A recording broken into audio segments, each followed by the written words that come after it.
बत्ती गुल तहरीक से ओवैसी का सीधा अल्टीमेटम। जब तक वक्फ कानून वापस नहीं होगा तब तक एहतजाज जारी रहेगा।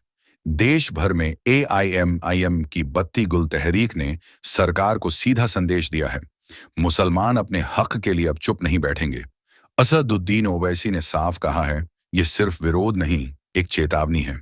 सरकार अगर वक्फ कानून को वापस नहीं लेती तो ये आंदोलन और तेज होगा। क्या मोदी सरकार पीछे हटेगी या टकराव और बढ़ेगा? पूरा सच जानिए खुद ओवैसी की जुबानी इस एक्सक्लूसिव बाइट में। India Muslim personal law board की जानिब से जो प्रोटेस्ट कॉल दिया गया था बत्ती गुल का, वो बहुत कामयाब रहा। गैर मामूली उसका स्पॉन्टेनियस रिएक्शन रहा और ख़ास तौर से तेलंगाना, हैदराबाद और कर्नाटका से जो अभी तक हमारे पास रिपोर्ट्स आ रहे हैं, पूरे लोगों ने बिला लिहाज मज़हब मिल्लत इसका साथ दिया है। मैं उनका शुक्रिया अदा करता हूं। और इस प्रोटेस्ट करने का एक ही मकसद है कि हम नरेंद्र मोदी गवर्नमेंट को ये पैगाम देना चाहते हैं, ये मैसेज देना चाहते हैं कि आपने जो वक्फ अमेंडमेंट एक्ट 2025 बनाया है वो वक्फ बोर्ड के मफाद में नहीं है। वो वक्फ बोर्ड को बर्बाद करता है, वक्फ की प्रॉपर्टीज़ को ख़त्म करता है और ना उससे कोई रेवेन्यू में इजाफा होने वाला है। तो ये हमारा प्रोटेस्ट इसीलिए था और क्योंकि जो कानून बनाया गया वो अनकॉन्स्टिट्यूशनल है, हमारे संविधान के फंडामेंटल राइट्स के आर्टिकल 14, 15, 25, 26 और 29 का ग्रेव वायलेशन है। इसीलिए ये प्रोटेस्ट कॉल दिया गया है। आइंदा एक दो हफ्ते के बाद ह्यूमन चेन का भी प्रोटेस्ट होगा, राउंड टेबल कॉन्फ्रेंस होंगी। तो ये हमारा प्रोटेस्ट उस वक्त तक चलता रहेगा जब तक नरेंद्र मोदी की हुकूमत इस बिल को वापस नहीं लेगी। मैं आप तमाम का शुक्रिया अदा करता हूं जिन्होंने इस बत्ती गुल प्रोग्राम में हिस्सा लिया।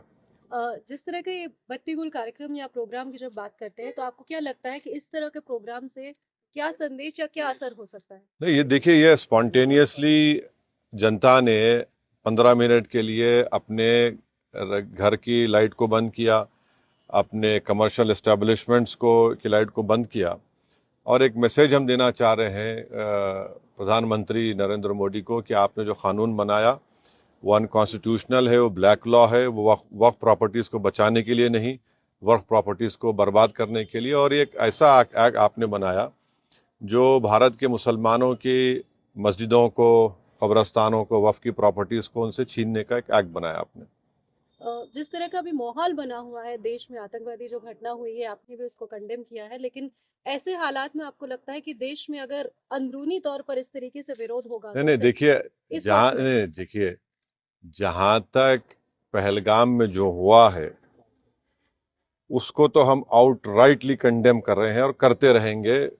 और हमने उस टेररिस्ट एक्ट को जिम्मेदार पाकिस्तान की इस्टेब्लिशमेंट, पाकिस्तान की सरकार को खड़ाया है और उन्हीं की पूरी सरपरस्ती में, उन्हीं की तायद, उन्हीं के सपोर्ट और फाइनेंशियल सपोर्ट से, मिलिट्री ट्रेनिंग से वो आतंकवादी पाकिस्तान से बॉर्डर क्रॉस करके पहलगाम तक आए और वहाँ पर उन्होंने 26 टूरिस्ट को जान ली।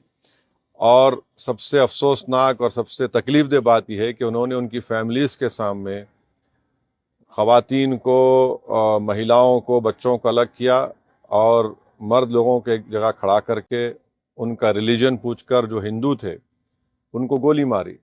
तो वो तो कंडेमनेबल है, उस पर कोई डिस्कशन होने की ज़रूरत भी नहीं है। जहाँ तक हमारा ये प्रोटेस्ट है इस कानून के ख़िलाफ़, वो तो एक ऑनगोइंग प्रोटेस्ट था। और आपको मालूम होगा कि all India Muslim personal law board ने उस टेररिस्ट एक्ट को कंडेम किया और क़रीब 3 दिन तक हमने अपने प्रोटेस्ट को रोक के रखा। तो ये पहले से तयशुदा प्रोग्राम है। जहाँ तक देश की अखंडता, देश की इंटीग्रिटी की बात आएगी, उसमें तो कोई कॉम्प्रोमाइज़ नहीं हो सकता। सर, आज की सबसे बड़ी खबर caste census, national caste census, इस पे आपका क्या कहना है? आपने धन्यवाद भी दिया है। एक तरफ क्रेडिट लेने की बात हो रही है, एक तरफ बीजेपी कह रही है कि तो मैं आपसे रिक्वेस्ट करूँगा, कल सुबह बात करेंगे ना, पर आराम से बात करेंगे। ठीक है सर, आपका रोड मैप क्या रहेगा आगे के लिए? अब जो all India Muslim personal law board का प्रोग्राम है कि नेक्स्ट मंथ मई में ऐसे ही एक टाइम पर दिन में एक ह्यूमन चेन बनाई जाएगी इस वक्फ अमेंडमेंट एक्ट के खिलाफ, और फिर राउंड टेबल कॉन्फ्रेंसेस भी होंगी। तो बकरीद से पहले 6 जून तक ये प्रोटेस्ट प्रोग्राम चलेगा। बाद का program all India Muslim personal law board तय करेगी।